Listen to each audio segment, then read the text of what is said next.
Hello, everybody. Welcome to All Villa, No Filler. I am just back from the Aston Villa Fulham game, as you can probably tell from my attire. I'm very, very partisan, and I apologise for my microphone's not here.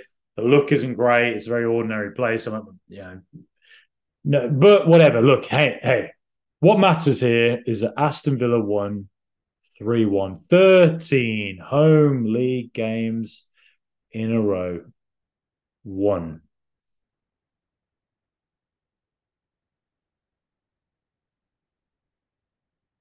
John McGinn, I've said this before and I'll keep saying it, right? Because I've had pushback on this before. It's people say, oh, he's not as good as James Milner used to be for Aston Villa, or he's not the highest quality.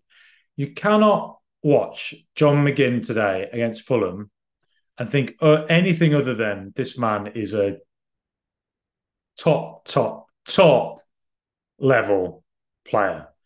Edinburgh, he used to play for Hibs up there in Edinburgh.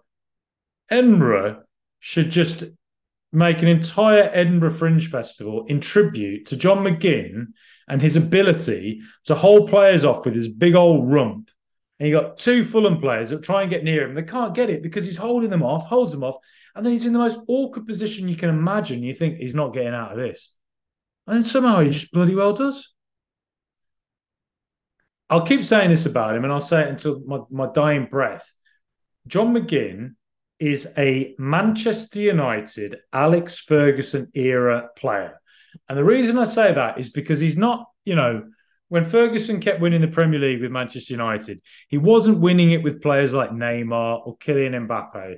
He was winning it with players like Paul Scholes, fantastic player, a Giggs or, a Darren Fletcher or a Johnny Evans. And I think McGinn is a higher level than players like Darren Fletcher and Johnny Evans. I watch him today, and it's a repeat from when I went to watch Villa against Everton when we won 4-0. John McGinn against Everton was 10 out of 10. Today against Fulham, again, from the first minute, 10 out of 10. This guy is an Aston Villa legend in the making. And, in the first half, Fulham tried to make it a bit of a physical battle in the middle, right? Alex Iwobi, João Palhinha, and Palhinha in particular is quite a. He likes to make a foul. He's one of these elbow here, punch there, stone cold stunner there, rock bottom in this place, and the referee somehow doesn't see it and does. He's just giving a stone cold stunner to Leon Bailey, and the referee's like, "What? What are you talking about? What time is it? I'll have a kebab tonight for dinner." He's not really. He gets away with it, but John McGinn was fouled endlessly. One of the true miracles of the world is Palhinha wasn't booked in the first half, with all the fouls that he was doing on John McGinn. And the reason he was fouling John McGinn so much is because McGinn was unstoppable.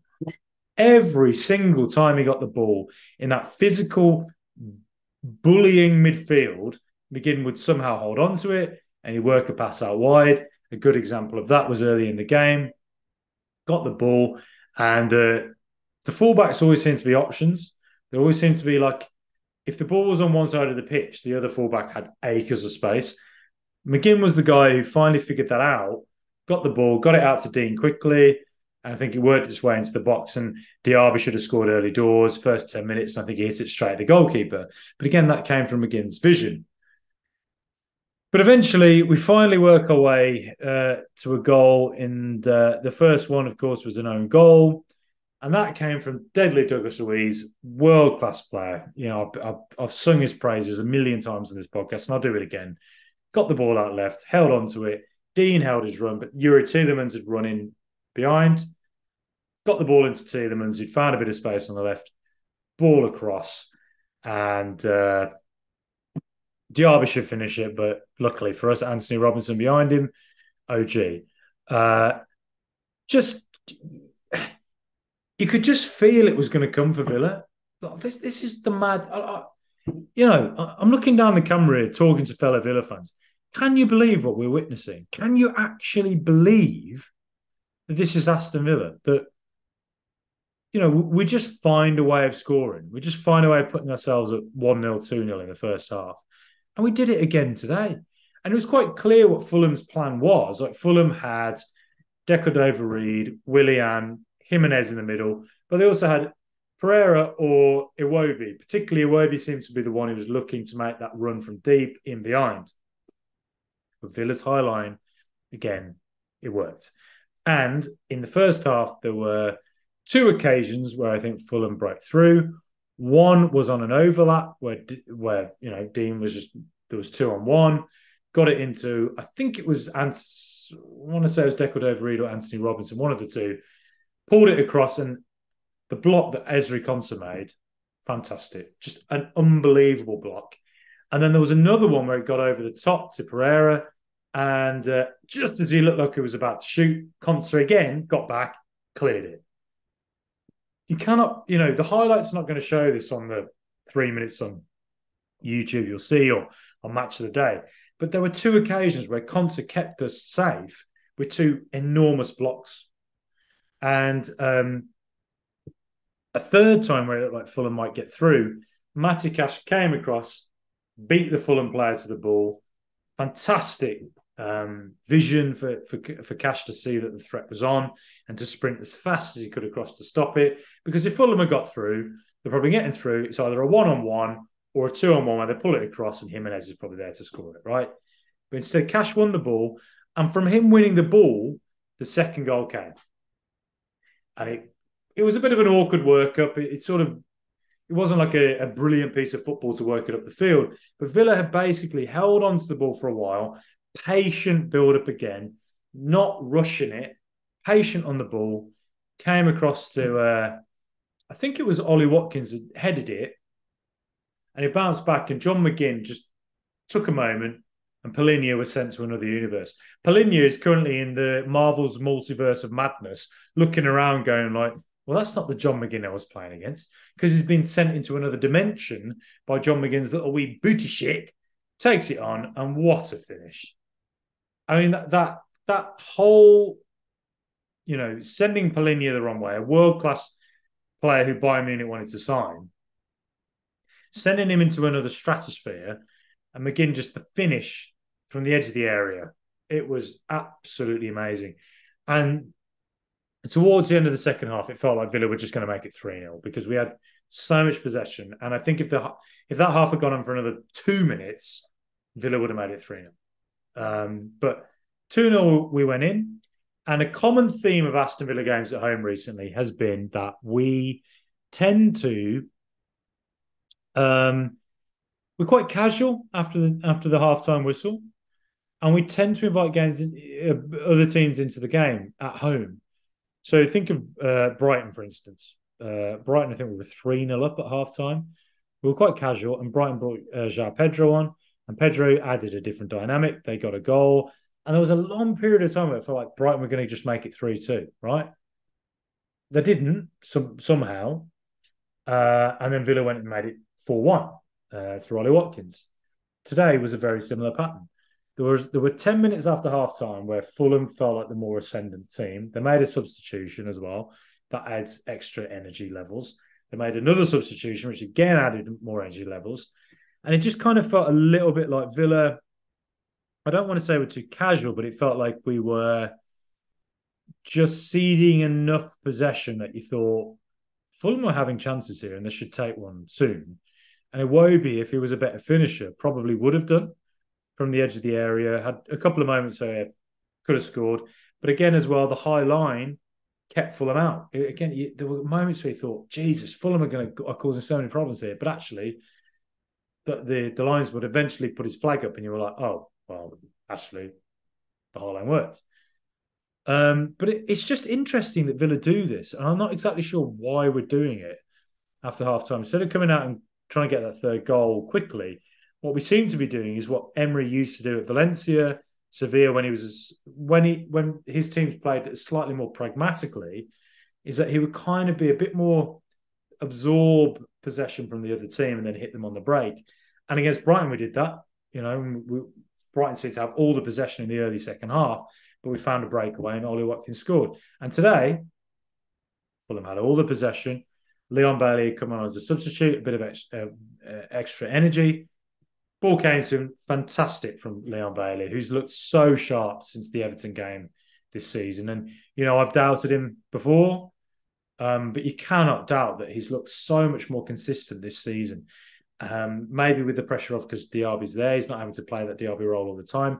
He can come on and be an impact player. And that's exactly what he did today. He got the ball from deep, runs up, all them Fulham players are honing in on him. You got the fans around me going like, get rid. But perfect moment. Outside of his foot, it just curves it out to John McGinn. And my goodness, I feel like a pharaoh from ancient Egypt. You need to fan me down because the ball he passed, world class pass. He just held on to it at the right moment and somehow was able to see, I can split this Fulham defence now if I pass it to Leon Bailey, who's made that run behind. In it goes.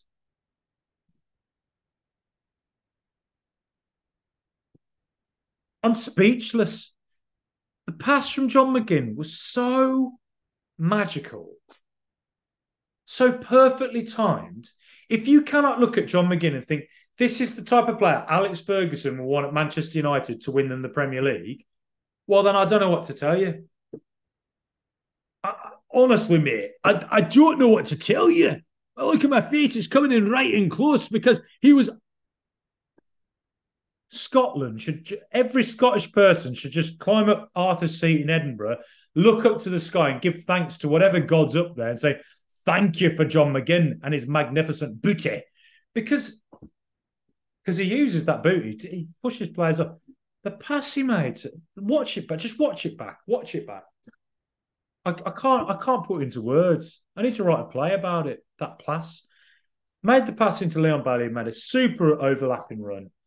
Pulls it across to Ollie Watkins. And Ollie Watkins, again, just like against AZ Alkmaar, fighting the centre-backs. The centre-backs are all over him because obviously now other teams are aware that Ollie Watkins is a deadly player and they're all physically trying to take him out of the game. They're like this on him all the time. The centre-backs are all over him. Hardest position on the pitch, playing up front, particularly with back to goal, and you got centre-backs all over you and you're like, what? I couldn't do it. I used to play up front when I was younger, and that's what I couldn't get ahead in certain levels in the game because I wasn't able to deal with back to goal and players on you, pushing you aside. Ollie Watkins has to deal with that bullying all game long, and then he makes the right run at the right time in the game and gets his goal, just like he did against AZ, and just like he did today against Fulham. Fantastic. The third goal, brilliant breakaway goal, and makes me wonder, like, is Emery setting his team up in the second half where he's like, we're going to go a bit more traditionally Emery Valencia, right? Where you just sort of absorb the pressure. We're already 2-0 up from the first half. We're going to absorb the pressure and we're just going to hit them on the break. And it's working so far. It's given me palpitations because it does look a bit like the other team is in the ascendancy. But we just keep getting those breakaway goals and finishing them off. Again, I just can't believe when I'm watching it, Aston Villa. There were moments today where I was doing the Ali G, finger like that. Because the way we patiently played out from the back and we just like pick the right pass at the right time. Look, we've had a lot of home games recently against teams that, you sort of think, if we want to finish in the top, dream of Champions League, we have to beat the teams that are probably going to finish in mid-table and the bottom half at home, right? And we've done that consistently.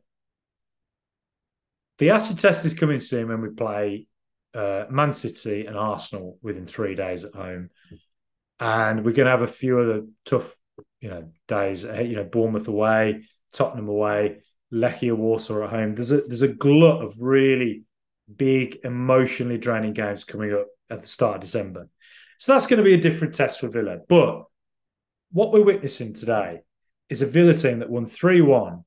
That didn't quite feel like it ever got out of second. Again, didn't feel like we had to get out of like we didn't have to go up to look, we had to play well, but we didn't have to go to fifth gear, right? We didn't have to go Jeremy Clarkson top gear. And what I would say, if I'm going to be critical, I think that at times in the second half, again, there were just moments where you felt like it just feels it's a little too. We could just kill them off. It feels a little bit like they are finding those runs. And look, Villa were brilliant again with the high line. We caught them offside time after time after time. Amazing. Just amazing we keep doing this.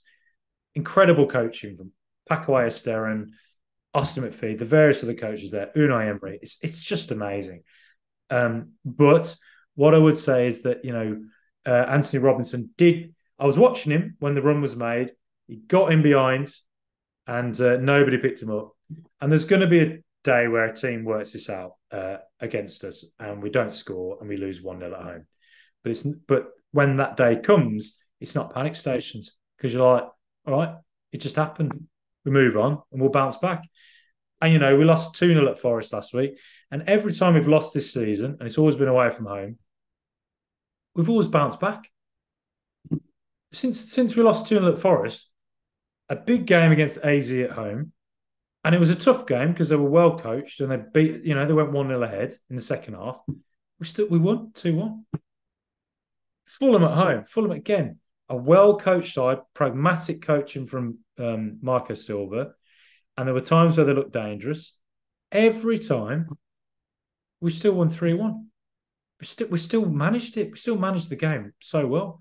Managing the workload of these players, we're having to play so many games at the moment with Europe. The Thursday to Sunday fixtures haven't affected us at all yet. It's incredible. It seems to just be, and that's where you look at Newcastle, lost at Bournemouth, played Dortmund in the week. You look at Brighton playing the Thursdays to the weekends in the Europa League. Liverpool as well, isn't it? But you look at Villa and you just think, compared to, say, Newcastle and Brighton, Villa have a manager who is so experienced with those Europa Thursday to Sunday games. He's won the Europa League 4 times. And there's a reason he's won it. And in winning the league, winning the Europa League with Sevilla and Valencia, he also managed to get Valencia into third in the table against 2 of the best teams of all time in Guardiola's Barcelona, the best team ever, in my opinion, and Mourinho's Real Madrid, who were not far off. And Unai Emery was getting that Valencia team third in the table and winning the Europa League with them. And then you got as well his Sevilla team, Champions League qualification, but winning the Europa League. This is a guy who knows how it's done. So just, again, look, not the best performance ever from Villa. The Everton game when we won 4-0 was our, pièce de résistance. But today against Fulham, there were moments where Fulham looked dangerous. And I don't think they're going to be in trouble this season. I think they'll work their way up the table. I think they're actually a better side than they looked. But again, when they played it round at the back, there were a couple of occasions where Calvin Bassey panicked, passed it to the wrong player. But Villa just patient on the ball. Fulham sit deep, but we find a way through. Brilliant. The trick now is, can we do this away from home? Tottenham Hotspur next. The Highline derby. 2 teams who love to play Highline. The heat map is just going to be on the halfway line, isn't it? But what a fantastic time to support Aston Villa. There were times when I was watching it today where I was like, I want to cry. I looked at my girlfriend who was with me and I said, I want to wipe the tears away because my whole life I've been dreaming of watching an Aston Villa team who plays like this. And we're witnessing it. It's incredible. And, thank you, Professor Unai. Thank you, John McGinn, for such an absolute 10 out of 10 incredible performance. John McGinn, my God. Just build a statue to the man and his booty. Make sure you get that booty because it's such a weapon. Even at the end there, when he was in the corner, we were 3-1 up. He gets the ball in the corner of the pitch. 2 Fulham players on him. He's going nowhere. And he uses his physicality to get out of it. It was just unbelievable. Pulls it across. Ollie Watkins should score. He doesn't, Who knows what happened? And then Leon Bailey hits the post after it. It happens. You're up front. Sometimes you miss an easy chance. But it's just, we're witnessing something very special. 13 league or home games won in a row. Special. Special team, special manager, special players. And I can't wait to see where it goes. Tottenham away next. They're missing a lot of key players. Are Villa just going to concede? The high line Villa player, we're just going to sit a little bit further back, absorb some of that pressure. And Tottenham's high line, are we going to do a bit of what type teams try and do to us with Diaby and Watkins? They don't have Van de Ven, the fastest player on the planet, seemingly. They don't have him. They're probably going to have Romero suspended as well. So Dia and whoever, I need to go study it, but whoever else is in there. But I think Villa can do real damage there at Tottenham. I think we can. We did it last season 2-0. They've lost twice in a row. So Tottenham, they're going to lose 3 in a row. It's not likely. You wouldn't put a bet on that. But at the same time, would you bet against Aston Villa going and doing something there? Because I wouldn't. Please like and subscribe. I love Aston Villa. I love Villa, and I love meeting people, fellow Villa fans through this channel. So please like and subscribe. Please share the word if you think what we do is good. Our regular podcast will be back this week. Up the mighty Villa.